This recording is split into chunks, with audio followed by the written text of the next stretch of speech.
And we're back, YouTube. Thank you guys for joining the channel. I honestly don't want to be here. That last game against Houston really sucked the soul out of me. Watching the performance that KD put on, a straight clinic for 4 quarters. He did have his common turnovers that we just don't want to see. They continuously happen. I mean, this is probably due to his height and age, right? The athleticism makes it much harder to recover, and the intellectual and IQ for KD can be on the weaker side at times with the turnovers. But those turnovers did not justify the performances that we saw from multiple players. And I'm going to briefly cover that in the video before I get into a preview of us going into the second half. Each team has roughly 25 to 30 games left, and we are in the 11th seed. I believe a full game behind Golden State, if not a game and a half, where we lost we lost 6 of the last 7 games that we played going into All-Star break. We were 25 and 22 at one point, and we finished at 26 and 28. And obviously it's due to injuries, but the team was just not at all urgent. And it just seemed like the locker room was good in terms of like the players, at least from what we've seen. But it's impossible to not feel like the trade deadline had some effect on how the team was performing. I'll be honest, I skipped the All-Star weekend. You know, I've always loved All-Star weekend ever since I began being a fan. And from what I've heard, it might have been a good decision. Now I'm saying this in hindsight, but I heard that the broadcasting was terrible. TNT had a bad weekend overall, and this is getting worse and worse year by year. But the media versus player disalignment is continuously worsening our product and relationships between players and media. And I believe they're trying to implement a 1v1 tournament next year, but I've just lost all interest. I mean, last year's All-Star game was horrendous just in terms of obviously player participation and like passion. We did not see that at all. And while they said, okay, prevention of injuries and never done so, I mean, looking back at the 2020 and 21, even the 2022 All-Star game, 2018, 2019, those games were really fun to watch, really good.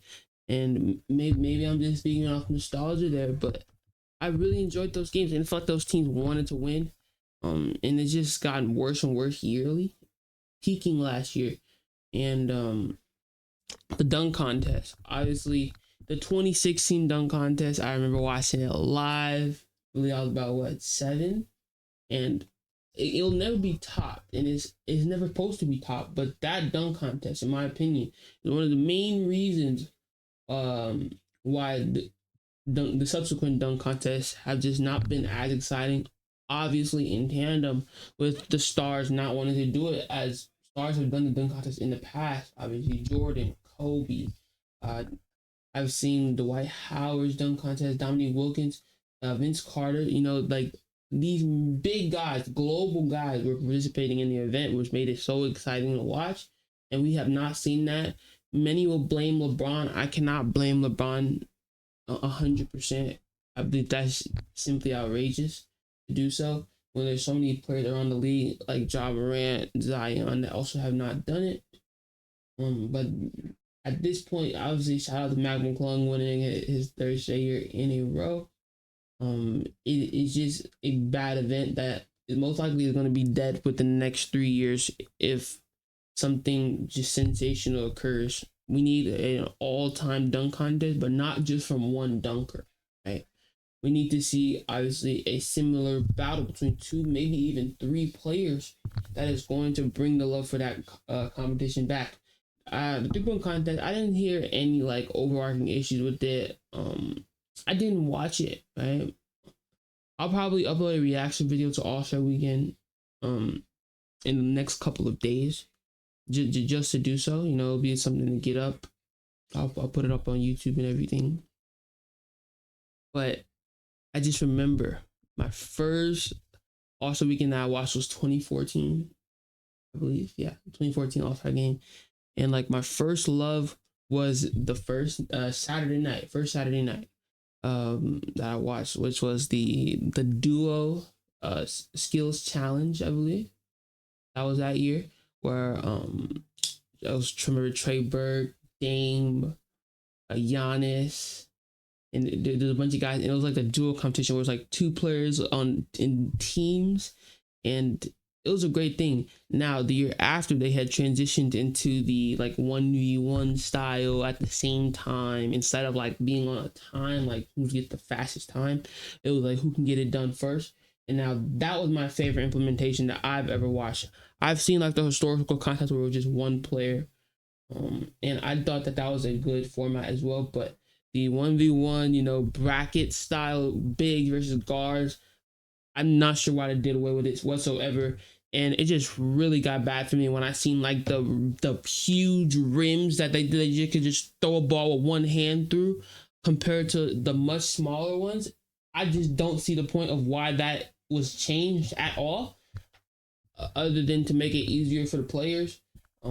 I heard that CP3 and Wembanyama were disqualified for cheating. I'm going to see that in the reaction video, but it's just so many things that have gone wrong. And then going back to 2015 and 2014, the Shooting Stars Challenge, the Chris Bosh, Swing Cash, and Dominique Wilkins. And there was dominant. I believe they won 3 in a row, 2013, 2014, 2015. That made me fall. That was probably my favorite competition when I first started enjoying the NBA. And I believe they brought it back in a similar way, like the team rookies, team Cavs, and I believe it was during this All-Star weekend as well, if I'm not mistaken, or maybe it was just a skills challenge. But when they brought it back, it didn't feel the same, I'll be honest. So I'm glad that it's going into the archive permanently, as it was an event that I really did enjoy. Maybe there's just nostalgia, but there was just so many things that have gone different. The 2014 All-Star game, that was a blowout. I believe the East won that game. That was a great game. I watched the highlights of last year, and the blowout, like you could tell like the players, and you could see it in just so many All-Star games. Obviously, the effort has never been like full on playoffs, even regular season. It's not going to be that. It's not supposed to be that. But you want the players to want to win, like to actually have a care, put an effort to compete. You're just not seeing that, right? Now, I don't know what's going on. I think they're implementing a 1v1 tournament, as I said prior, I think about 5 minutes ago. And I'm sorry, but that's not going to get it done for me. I don't see any point in a 1v1 tournament existing. And with the height differences, maybe it's going to be like a guard side and like a forward side, big man side. I don't know how they're going to do it, but nothing is just changing for me. Now, depending on what I see in these replays I watch, I might tune in also weekend next year. I do like the in-season tournament. I feel like that's a great addition. The play-in tournament, one of the best additions they've ever done. Just being able to drive up excitement, especially late into the season before playoffs come. Because as of right now, that's really what most fans care, is the playoffs. And that's why regular season ratings are just so poor.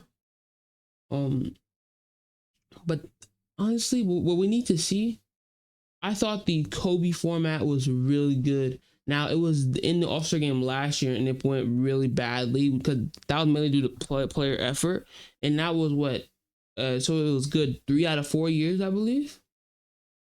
I don't know why they did away with it, but I do miss the format. This like putting the Rising Stars team again, and then 3 other like groups where like they just conjured the rosters.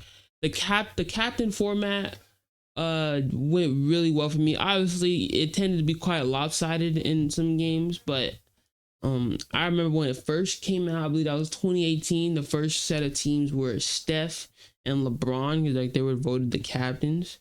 Pretty much all those games were good for me. Like I enjoyed like picking, like they had it broadcasted on TNT. Like the 2 captains would be available on the broadcast, and they'll pick them not live, but obviously you would see it like a replay. And then they brought the West versus East last year, or if not last year, the year prior. I'm I believe it was last year, East West. It just did not go well at all. Um, Now, more so than anything, the format. Even though I dislike this format really heavily, just the premise of it, where all stars might only play less than 10 minutes. It's just ridiculous. Like, what is the point? But more so than anything, the players just have to want to care, and they don't see a reason to care.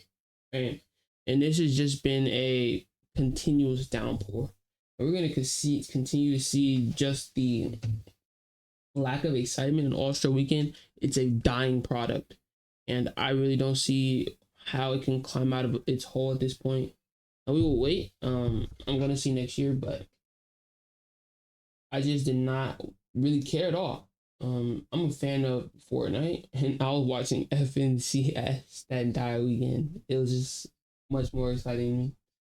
But going into Phoenix now, currently in 26 and 28. 28. Fifth in the division. Fifth.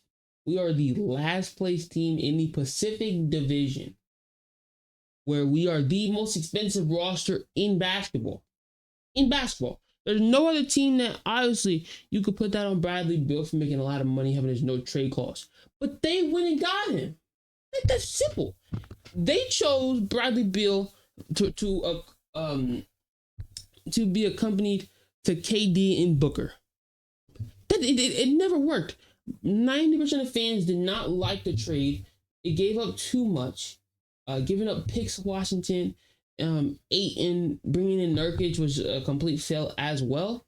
The trade is a disaster. And Bill did not want to come off his no trade clause. I do not blame him, as I believe his reasoning was perfectly valid. One to stay in Phoenix, one to keep his family in a spot where he could be cool on the West Coast. I can't be mad at that. Phoenix made the bed. That's simple. And we are terrible. Another big issue, the Tyus Jones signing. We initially thought that he would be a 6-man coming off the bench, bring good guard minutes in certain lineups. But they promised him a starting spot. Now we see the problem. With that starting spot, he is simply the number one man-hunted guy on the team, pretty much at all times. Every time he's on the floor, the guards are just switching, picking for him, and eating him like just the worst defender you'll ever see. Absolute barbecue. And now, I like Tyus Jones. I've always liked him. I really liked him in Memphis. But he doesn't work. It simply doesn't work. It's not good enough. And this is our problem. How are we as a team going to compete where on the defensive side of the floor, we're one of the worst in basketball? And we're not supposed to be. Kevin Durant is a very positive defender, one of the better defenders in the league. And we're just terrible. Now, going back to that Houston game, because I do want to cover it briefly. Where is it? Yeah, 119-111 final score. Just checking box scores. Just so we can see how the team performed. Now, I do want to briefly cover Houston, as they're a great team. They deserve their flowers. Tari Eason, 25 points. That killed us, right? This right here was a big issue. 9 rebounds, 4 assists, 3 steals, a plus 18, right? So he just completely dominated on the floor. He got his shots, spot up shooter. He was able to drive, get to the cup, and listen, he only did 1 free throw. So this is just straight buckets. And this goes to show our bad defense. We know we have to help so much. We leave shooters open in the corners, on the wing so easily, and we're giving up a bunch of threes, a bunch of threes at a high clip. And now 13 is not that much on 42 attempts, as the Rockets don't attempt much. They didn't shoot the ball well, but a lot of these were open. And we're continuously giving these shots up, and we have no way to stop it because that's our personnel. We are weak on the defensive side of the floor and on the offensive side of the floor as well. Don't get that twisted either. Men Thompson, 18 points, 7 and 13. He had a good game. Obviously, -5, but plus and minus does not tell the whole story many times in terms of total rotation. 4-7 from the line, 10 boards, 11 assists. He was the floor general. He seen Tari Eason was hot. He's seen Dylan Brooks got hot late. You know, he was able to play his role really well and give it to the guy that was going to knock it down 90% of the time. So shout out to him. Alperen Sengun, 17 points. You know, we will take that normally. Obviously, barring the fact that Tari Eason gets 25 points. But 17, we will take that in terms if we can limit their other guys. 7-12 from the field, 3 of 6. So, you know, he's very efficient from the floor. 13 rebounds, 2 offensive rebounds. So 13 rebounds from their best guy on the glass. We would like that if we could not give up rebounds to guards. All right, Amen Thompson should not be getting 10 boards. Obviously, we love his athleticism. Great player. But we have to be able to box out. Every team that we've played in the last month and a half has eaten us on the glass. And what is next? You've seen this. Obviously, you know that they have voted, how they have looked at the replays. Do they have an answer? I think not. Now, are we going to randomly start winning? I hope so. But as of right now, I don't have a solution. I'm lost. Because what I've seen just time and time again, I don't care who's on the floor, who is missing. Just the performance that we've seen mainly from our role players. Because that is what we want to see. We want to see that depth.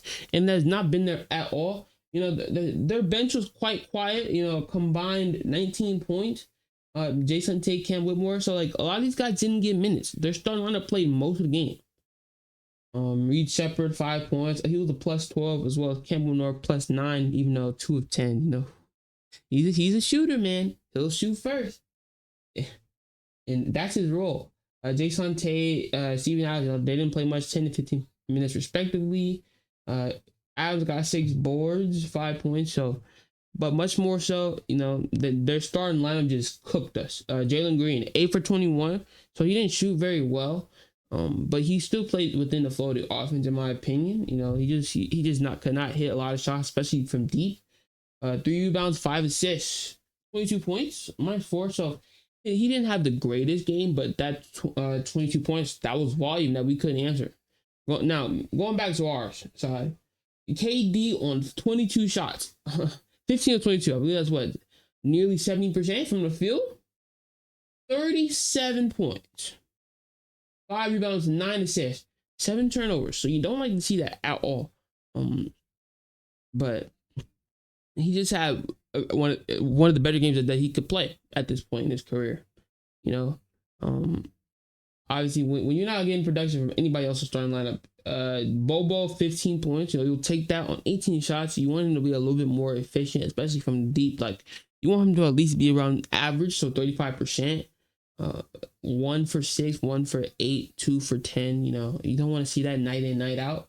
4 rebounds, but he had a fine game. You want to see him get more on the glass, 4 rebounds.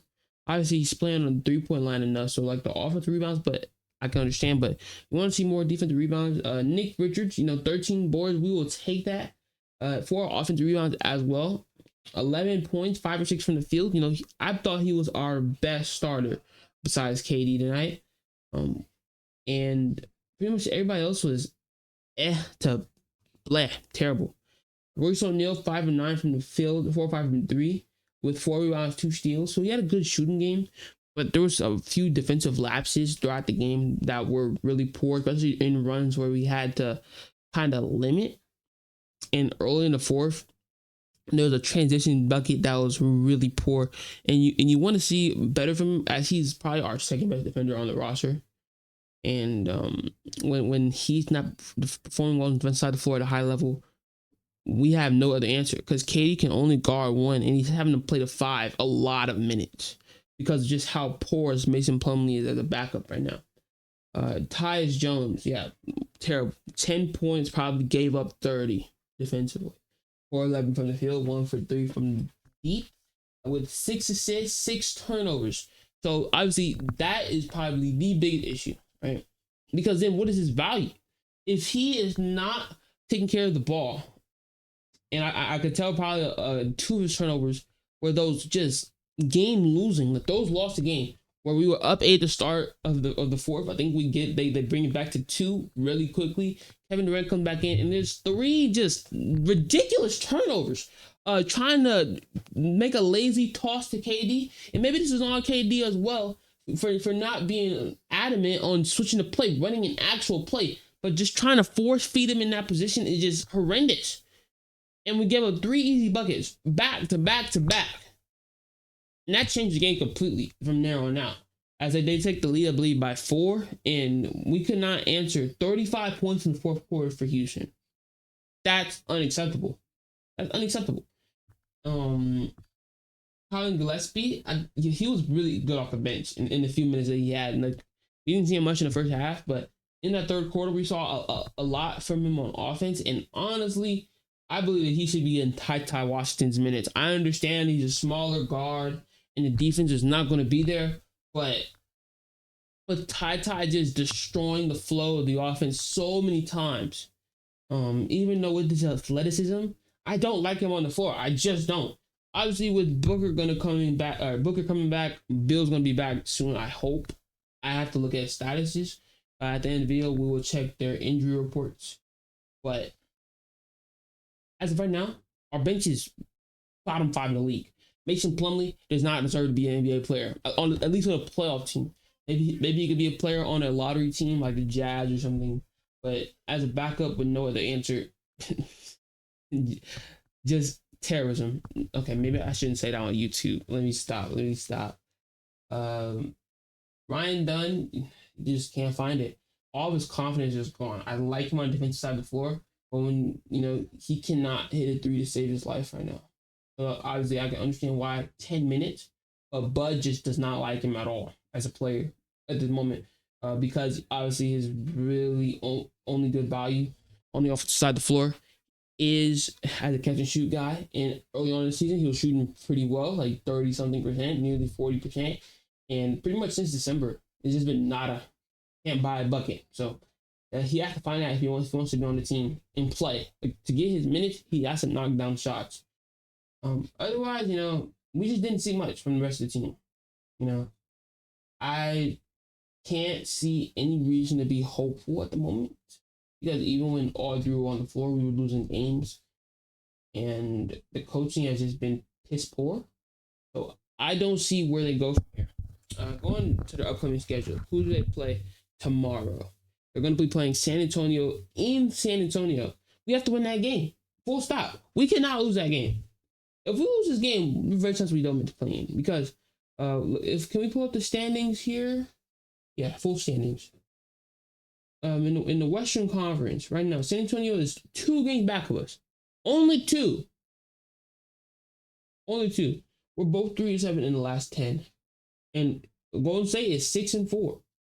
Like they have been playing very well. So we have to start winning these games. And starting with San Antonio, we have to leave them in the mud. We have to, because if we're in any sort of a dogfight with them, I don't like our chances. Apologize for the noise. Let's see if we can see any other games. I just want to look at like the upcoming 5 or give or take.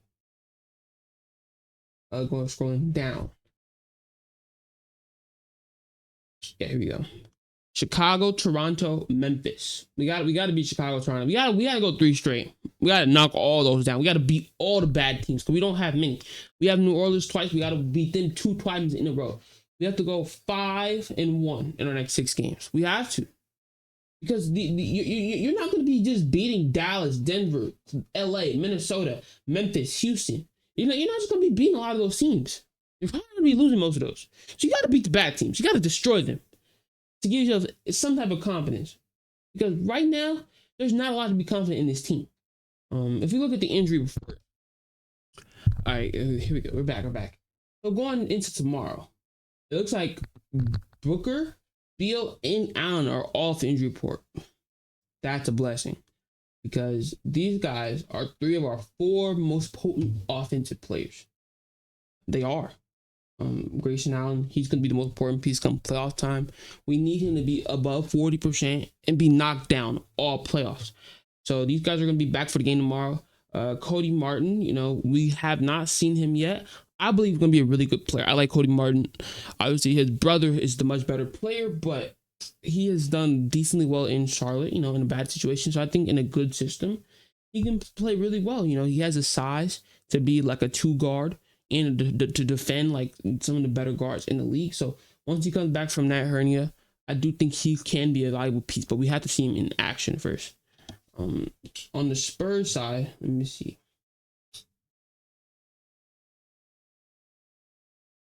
Oh, Wemby's out. That's surprising. Okay. Did he play in the All-Star game? I'll have to check the lineups. I'm not sure if he did, but okay. Spurs are a lot worse. So we have to win the game. It's even more of a must win now, because it's like, if we lose to San Antonio tomorrow without Wemby, heads have to roll. Somebody, I don't care. You have to give fans, media, you have to give them something to bite onto, because we cannot take more losses.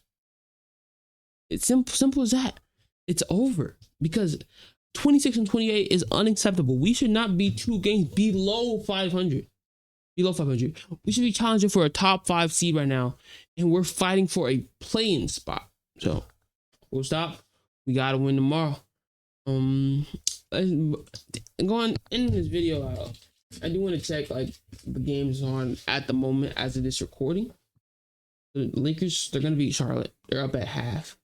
So is this the only game today? Okay, so tomorrow, Lakers are playing the Blazers. I don't like Yahoo. All right, we're just gonna cut it.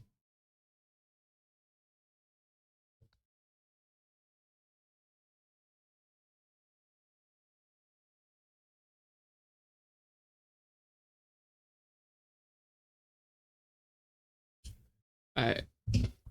To end this video, I do want to briefly go through your schedule real quick. Lakers, they're going to beat Charlotte. They're a really good team, continuously winning. They're just winning games. They're beating the bad teams that they're supposed to, and they're beating the good teams, which we did not expect. And you have to give shout out to the front office, as they have done a good job. They've shown what a real front office looks like. Going into tomorrow, the Celtics, Sixers, Grizzlies, Pacers. I just want to see like games that matter in terms of our positioning. Bulls, Knicks, Cavs, Nets. A lot of games at 4:30 Pacific time. Magic, Hawks, Bucks, Clippers. This one doesn't matter that much at the moment. Nuggets, Hornets. Dang, the Nuggets have been winning a lot of games, 36 and 19. They started off in a bad spot. Okay, our game, Lakers, Blazers. So not a lot of movement that matters. Absolutely. Now think about it. I don't think any of these games matter in terms of like immediate impact. So I just don't know where we go from here, because we've seen better days. I was there for 8-1. You were there for 8-1. We all loved 8-1. It was an exciting time. Kevin Durant, the clear number 1 player on the team. You saw it night in, night out, closing games out, getting us wins. Since then, since he gone down for injury, it's just been a slow way down. And we're basically at the base. If there's something lower than this, I don't know what to think. Because I've lost a lot of hope. I had a lot of hope going into the season for this team, and they have not done anything to drive me back. So we'll see what they do tomorrow. We'll be there for a post game tomorrow night. I'll probably react to the All-Star Weekend tonight, actually. I do have the time. Probably get it up tomorrow or Friday. But I just want to say thank you guys for watching. Be sure to like and subscribe if you guys enjoy the content. I'm trying to pour these out, get back to these videos. Obviously, I can't let interest drive me down now, because you guys have really supported the channel really well early on. And I've really loved doing these videos. Now, going into the next one. I love you guys. Y'all have a good one.